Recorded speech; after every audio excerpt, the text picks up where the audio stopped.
Bienvenidos amigos, voy a mostrarles ahora este libro. Este libro se lo voy a mostrar, es escrito por Armando de Armas y el título es Mitos del Antiexilio. Este libro fue publicado por la editorial El Almendro y cuando yo llegué a Miami, bueno, pues estaba muy fresca, muy reciente la publicación y bueno, pues cuando conocí al autor del libro, le dije que me gustaría leer el libro y entonces él me lo dio, me lo trajo, tenía en su casa, me lo trajo y me lo dedicó. Este libro, que después se le hizo una reedición, en ese momento tenía, bueno, pues una parte en la que el señor Lincoln Díaz Balar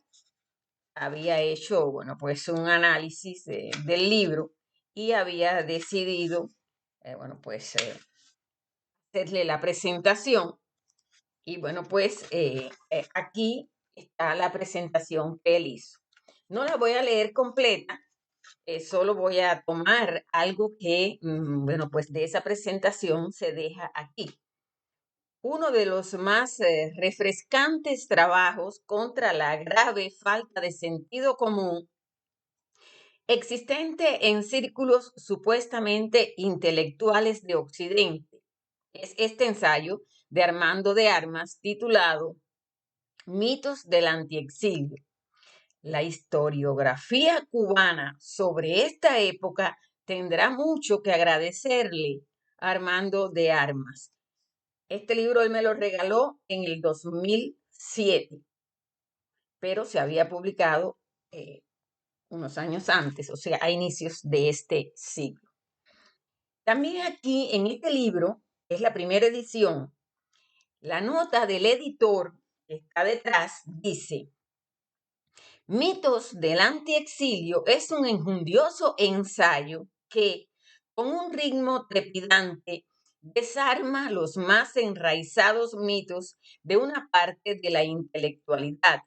que por conveniencia o estupidez ha vivido al margen de la verdadera realidad cubana en los últimos 50 años.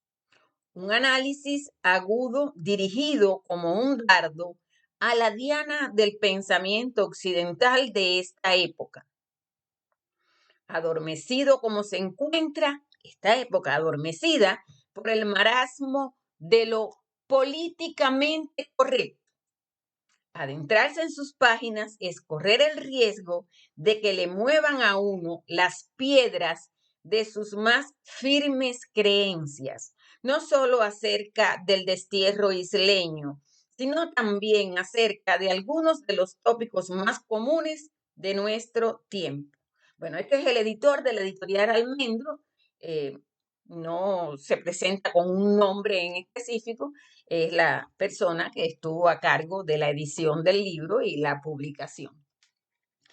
Pero bueno, pues este libro, después, muchos años después, más de, bueno, pasado el tiempo, tuvo una reedición. Esta reedición de este libro está prologada por la escritora cubana Zoe Valdés. Y bueno, pues Armando me lo regaló porque yo siempre me reía muchísimo porque yo creo que solamente 2 libros de él compré, el resto me los regaló él, siempre tenía esa, ese gesto conmigo, me los traía, me los dedicaba y me los regalaba. Y bueno, pues este también me lo regaló y la fecha fue en septiembre del 2020. Y este libro, prologado por Zoe Valdés, también ustedes, bueno, pues este lo pueden adquirir mejor en Amazon, está asequible en Amazon. Y de él yo voy a leerles aquí ahora lo que escribió Zoe Valdés y después voy a ir a un momento dentro del libro, porque bueno, lo importante es que ustedes lo lean y lo analicen. Zoe Valdés dijo: Armando de Armas desmitifica y muestra descarnadamente las mentiras, desmiembra falsedades, ilustra con destreza, sagacidad, transparencia, respeto y amor. Analiza los éxitos, los triunfos del exilio y también coloca el incómodo reflejo de entender que no somos los deudores, que son los otros los que nos deben, los que le deben a la causa cubana y tanto a nuestros ancestros como a los herederos. No existe libro que concentre y condense mejor y de manera tan fluida, sabia, lúcida y precisa los más de 60 años de preguntas sin apenas respuestas, de duros y penosos sacrificios, de ejemplaridades dignas, de aciertos y equívocos, de compromisos morales e ideas francas liberadas de ideologías encorsetadas. No existe libro más libre, no como este inigualable y lúcido ensayo de Armando de Armas. Y bueno, pues como ya les decía, es el libro que con más facilidad se puede adquirir porque está en Amazon. Al hacerse esta edición, me imagino, yo no he hecho la búsqueda, soy sincera, que en esta edición tal vez no se encuentre en Amazon y se pueda encontrar como esos libros que a veces uno pues intenta buscarlos y los encuentra en internet por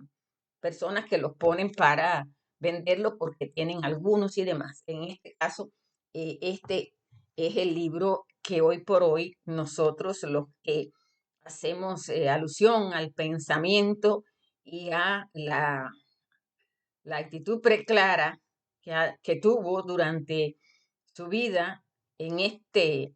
plano, Armando de Armas, sobre múltiples temas que le permitieron pasear con suficiencia por distintos géneros literarios, entre ellos la ensayística, y hacer análisis de la historia,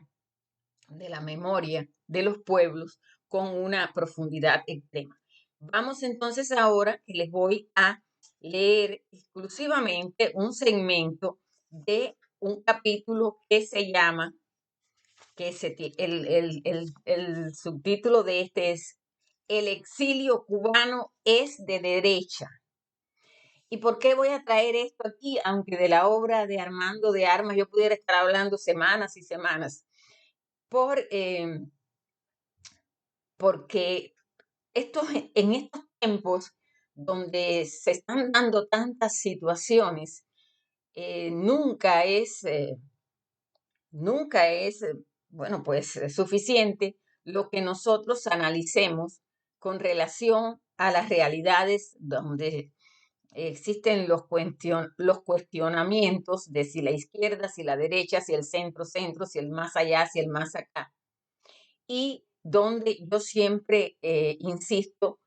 en los conceptos, los términos, las definiciones necesitan de una revisión atendiendo a los paradigmas que hemos venido arrastrando.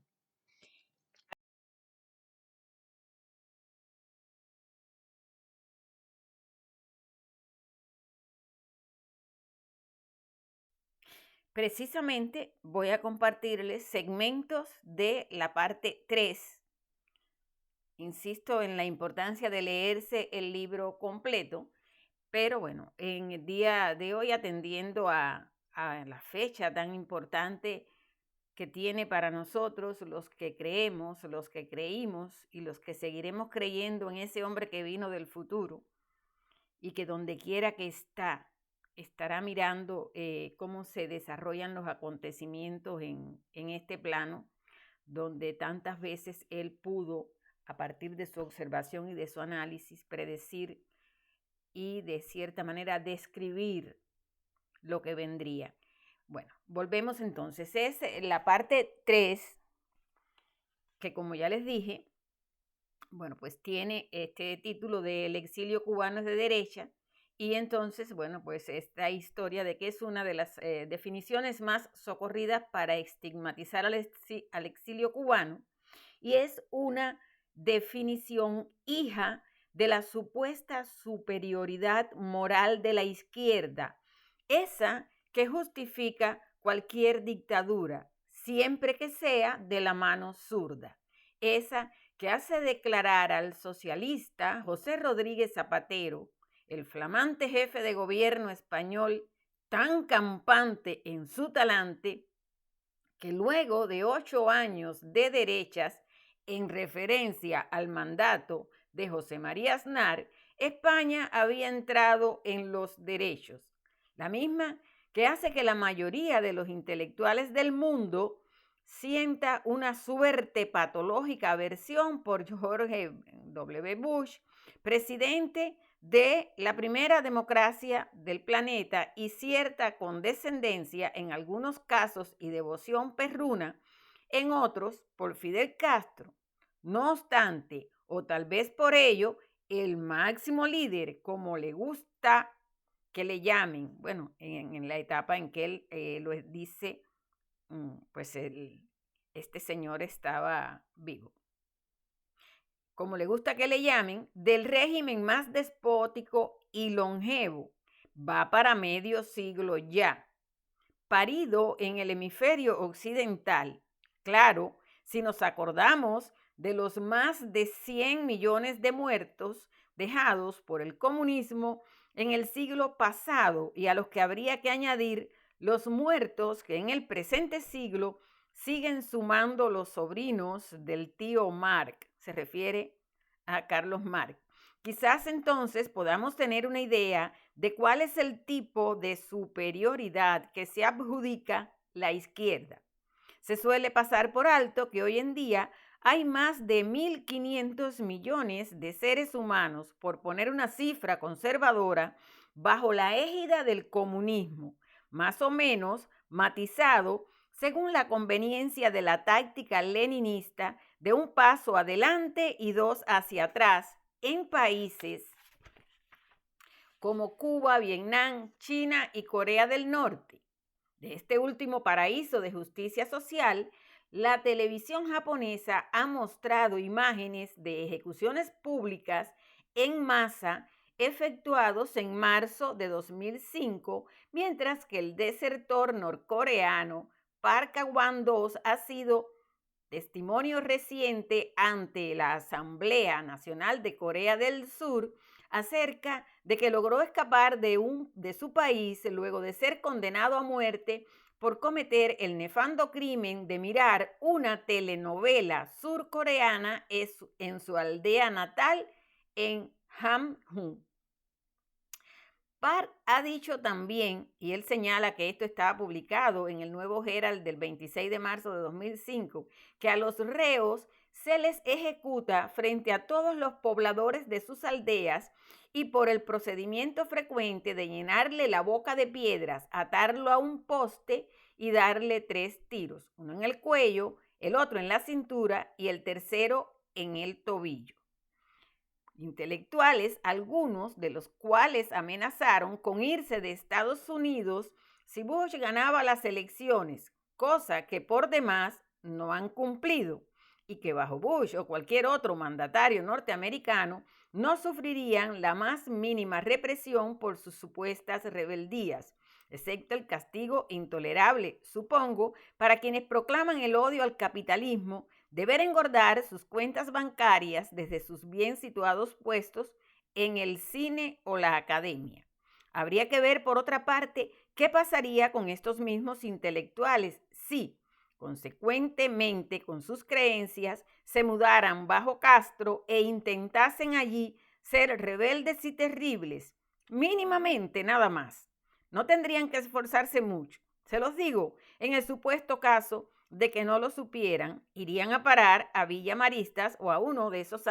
tantos centros de tortura diseminados por la finca caribeña, donde el único rebelde y terrible, sobre todo el terrible, es el compañero comandante en jefe. Él entonces continúa en su libro hablando de los intelectuales, artistas y escritores como Alice Walker, Harry Belafonte, José Saramago, Darío Fo,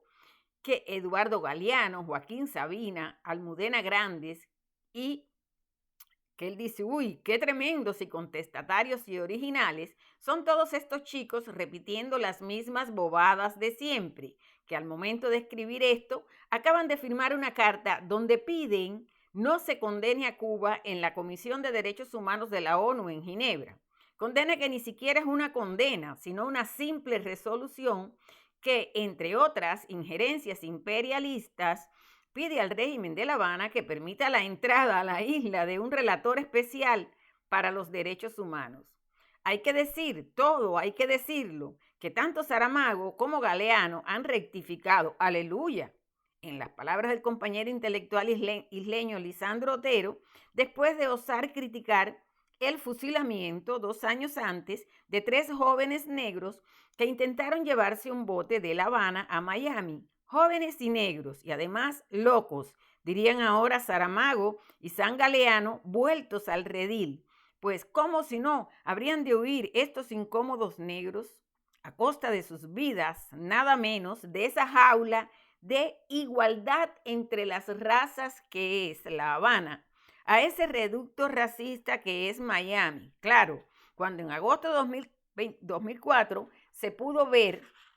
en los noticiarios del mundo a una joven negra cubana, muy bella por cierto, que llegaba a Miami procedente de la isla empacada inexplicablemente en una caja de la compañía DHL y en el comportamiento de equipajes de un avión.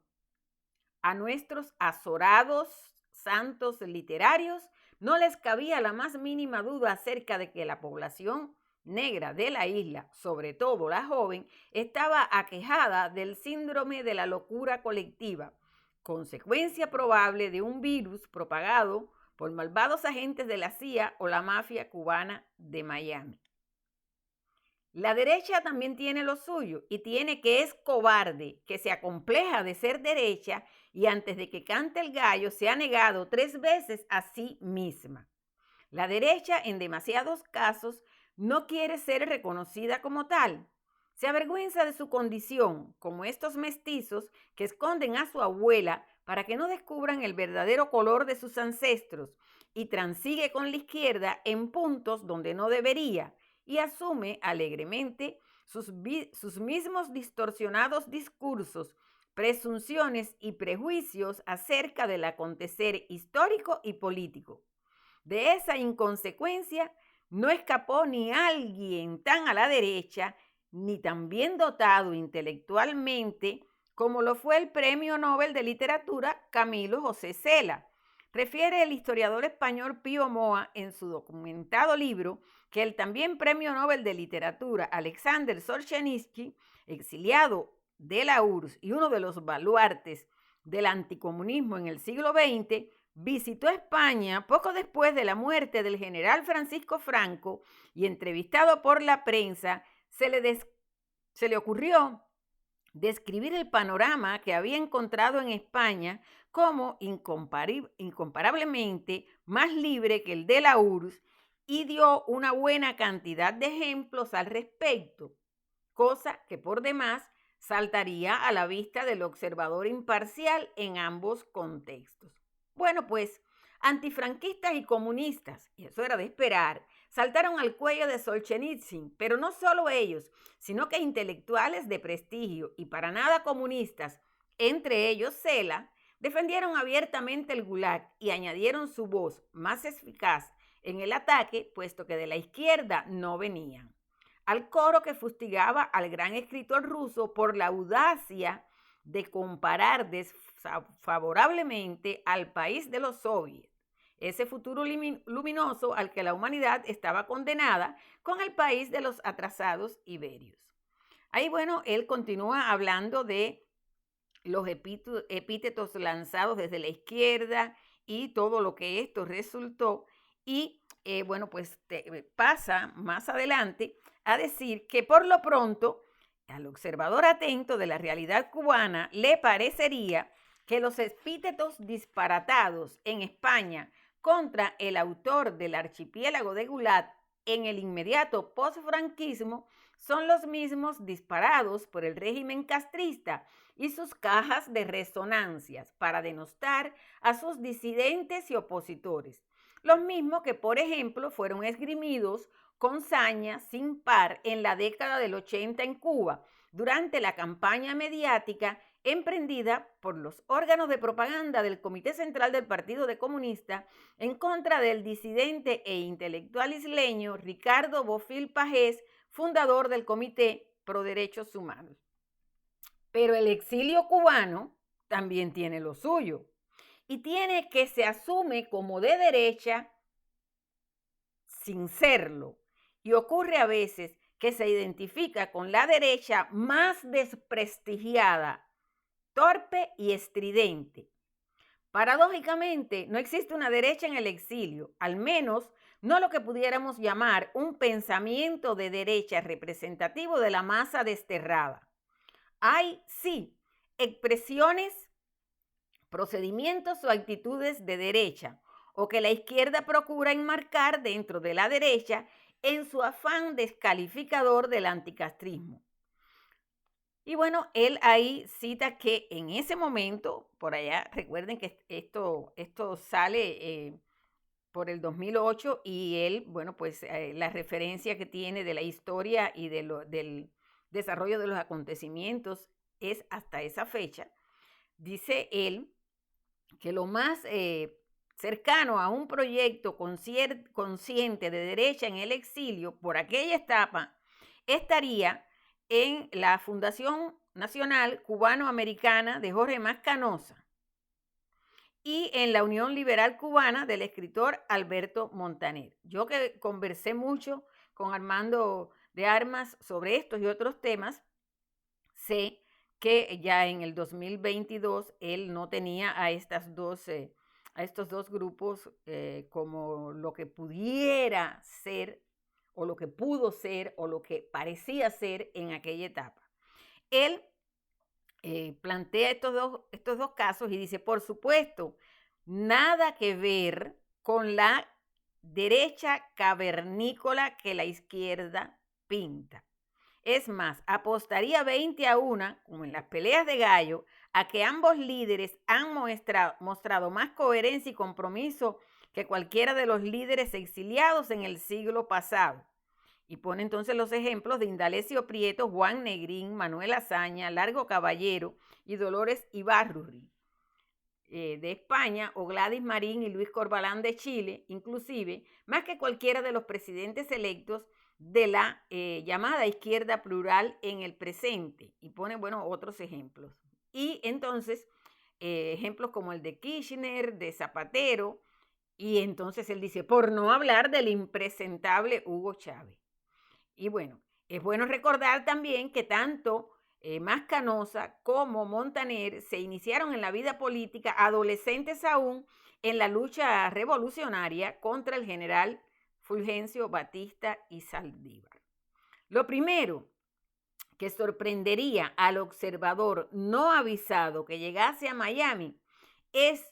que la mayoría de las organizaciones y personalidades del castrismo, del anticastrismo más militante, han sido o se han definido como revolucionarias. Muchos han llegado al punto de disputar el ser revolucionario a Castro. Son ellos y no Castro los auténticos revolucionarios. De ahí que, por ejemplo, dos de las organizaciones más duras del exilio en el enfrentamiento armado al régimen de La Habana se nombrasen orgullosamente Movimiento de Recuperación Revolucionaria y Rescate Revolucionario de Manuel Artime y Antonio Tony Barona, respectivamente.